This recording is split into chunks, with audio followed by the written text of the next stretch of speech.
예, 안녕하세요. 저는 기상청장으로 퇴직해서 현재는 서울대학교 농업생명과학대학에서 기후변화와 식량위기에 관한 강의와 자문을 하고 있습니다.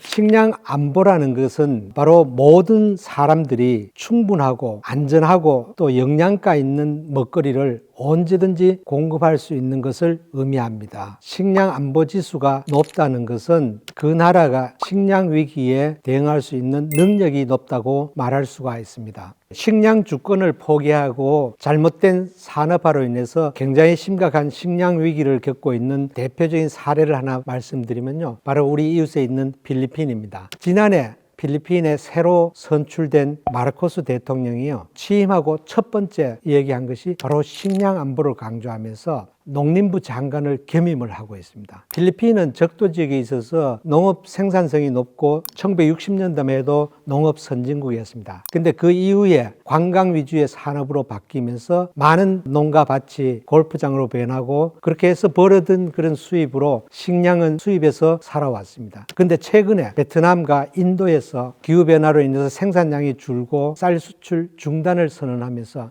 이로 인해서 필리핀의 저소득층에서 심각한 식량 위기를 겪었습니다. 그래서 정부에서 비싼 가격으로 쌀을 사서 서민들에게 싸게 배급하는 모습들을 뉴스를 통해서 많이 보셨을 겁니다. 농업, 식량 주권을 포기한 필리핀이 겪은 식량 위기입니다. 이 위기는 우리도 겪을 수 있는 그런 사례라고 생각합니다.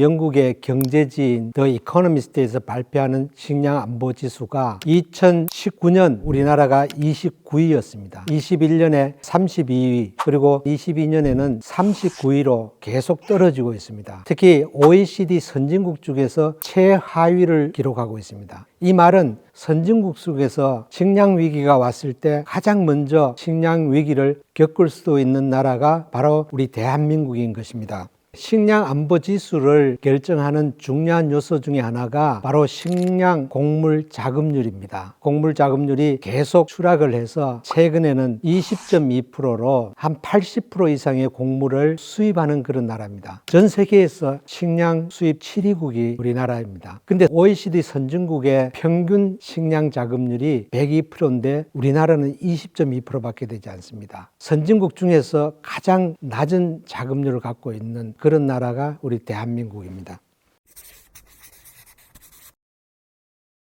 여러분들이 마트나 시장에 가면 음식물이 넘쳐나지 않습니까? 그런데 뭐 우리나라가 식량 위기를 겪겠냐, 이런 생각을 하실 수가 있을 거라고 생각합니다. 하지만 여러분들이 식품의 원산지를 한번 살펴보십시오. 대부분 수입을 하고 있습니다. 우리 대한민국이 매년 소비하는 식량이 2130만 톤 소비를 합니다. 그 중에서 국내에서 생산하는 것은 기껏해야 429만 톤이고 대부분인 1717만 톤을 수입하는 그런 나라입니다. 최근에 국제 곡물 가격이요, 폭등하는 그런 현상이 있습니다. 러시아와 우크라이나가 전쟁이 나고 또 전 세계적으로 주요 곡물 생산국에서 가뭄과 홍수가 나면서 생산량이 급감하면 국제 곡물 가격이 폭등을 합니다. 이렇게 에그플레이션이 일어나면요, 우리나라에서 약 한 5에서 6%의 저소득층은 엔겔 지수가 높습니다. 다시 말해서 소득의 대부분을 식품을 구입하는 데 쓰는데 식품 가격이 2배, 3배 올라가면 결국 그 저소득층 사람들이 한두 끼씩 굶는 일이 생깁니다. 이런 일들이 바로 우리나라에서 머지않아 일어날 수가 있다고 생각합니다. 식량 위기가 우리도 2050년 이전에 겪을 수 있다는 것을 말씀드렸습니다. 이것이 바로 우리나라의 식량 위기라고 보면 되겠습니다.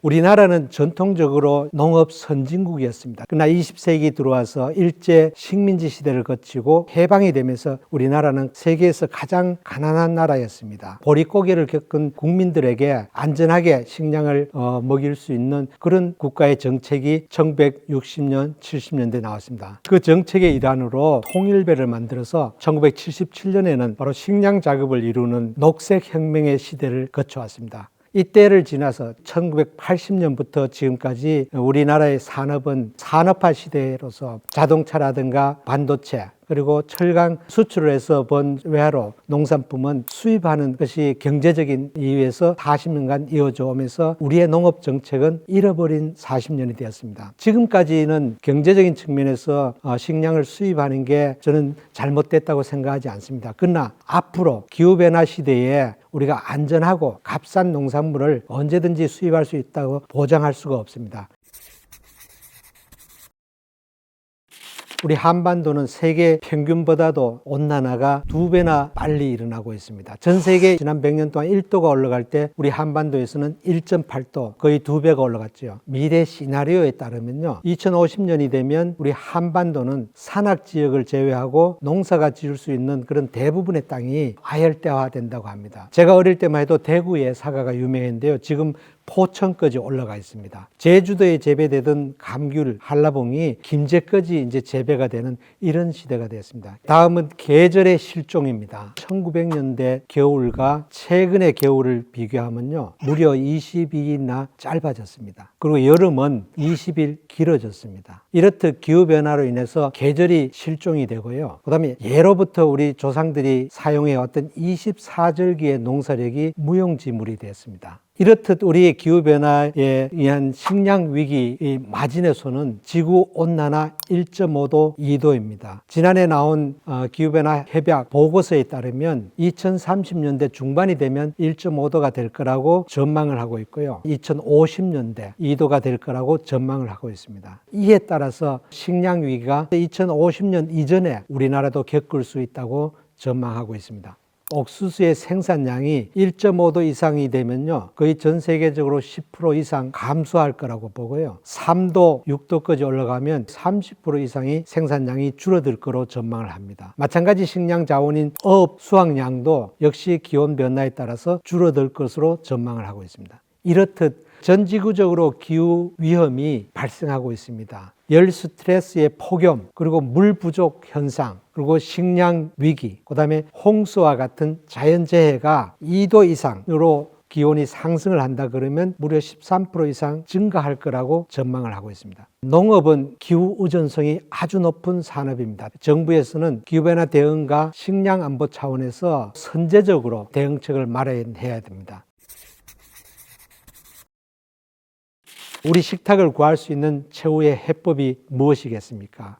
앞으로 우리 미래의 농업은 기후 스마트 농업, 그럼 디지털 농업으로 가야 된다고 생각합니다. 그 온실가스를 줄이기 위한 기후변화 완화 기술을 개발을 해야 됩니다. 대표적으로 우리 벼 재배하는 논에서 나오는 메탄가스를 줄이는 기술, 그리고 축산에서 나오는 메탄가스를 다른 에너지원으로 사용하는 바이오가스 기술 개발 등이 있겠습니다. 농촌진흥청에서는요, 제주도에 있는 온난화 대응 연구소에서 이미 아열대 작물 15개 재배 적응 실험을 하고 있습니다. 망고라든가 여주, 용과와 같은 이런 아열대 과일을 미래 변화된 기후에 우리나라에 재배할 수 있는 그런 능력을 개발하고 있습니다. 또한 식량 위기의 대책으로서 식량 자급률을 높이는 게 중요합니다. 한 나라의 생산량이 줄어들더라도 다른 나라에서 구입할 수 있는 수입 다변화, 이런 정책이 필요합니다. 또 하나는 쌀 소비 증대입니다. 남아도는 쌀을 많이 소비할 수 있도록 하는 그런 정책이 지금 시급한 시점입니다. 그래서 현재 농식품부에서 쌀 소비를 증진하기 위해서 쌀빵이라든가 이런 것들을 개발해서 밀 수입량을 줄여서 자급률을 높이는 정책들을 수행하고 있습니다. 여러분, 탄수화물이라는 것을 검색창에 치면 비만의 원인이라든가 당뇨병이 있다는 이런 식으로 알려져 있다고 합니다. 사실은 탄수화물은 우리가 섭취하게 되면 가장 먼저 분해돼서 에너지원으로 쓰기 때문에 적당한 양의 탄수화물, 적당한 양의 밥을 우리가 먹게 되면 오히려 착한 탄수화물로서 건강에도 좋고 또 쌀 소비를 늘려서 식량 자급률도 높이는 중요한 요소가 되기 때문에 앞으로 쌀 소비를 촉진하는 그런 정책도 필요하다고 봅니다.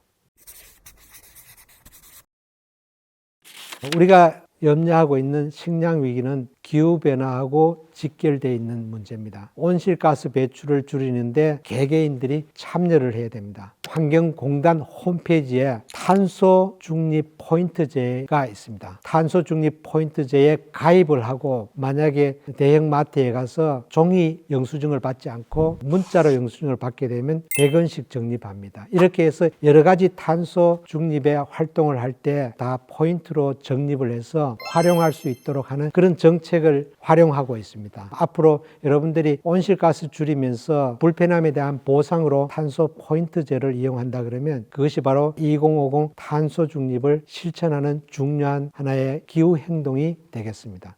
이상 제가 준비한 주제는 여기까지입니다. 이 영상이 재미있었다면 구독과 좋아요, 알림 설정을 부탁드립니다. 감사합니다.